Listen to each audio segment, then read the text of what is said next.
8月15中秋，宜賞月，坐月，魔人過月，既食月餅，燒化餅，同搵阿茂整餅。每到中秋，我想搵人隻抽，因為我記得離開菊花嘅日子係幾痛苦。呢套戲咁悶，嘥40蚊。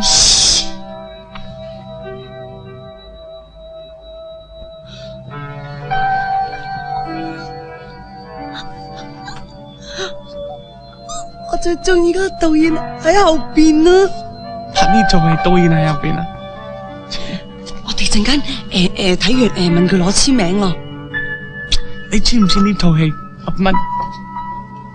呢啲戲咧睇完之後咧要諗嘅，內涵係好深嘅。睇完戲仲要諗咧，我哋咪去冚家嚟食 lunch。唔好失禮人啦。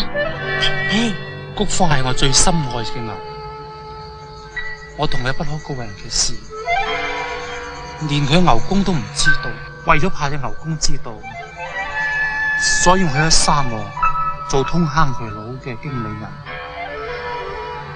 介紹人通坑渠。我每年都係翻去一次，但係喺舊年，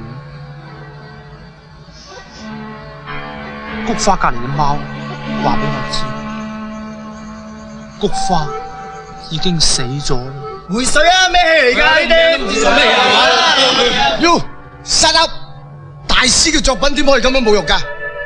睇戲，導演啊，今次你套戲佢係充滿咗後現代文化氣息，響分析人際關係嘅疏離，同埋充滿矛盾嘅個人潛意識自我批判方面咧，確係突破咗以往嘅局限。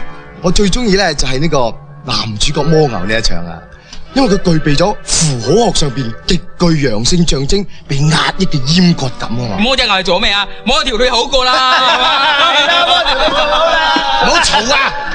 真啦，冇啲文化，回水就收聲。回水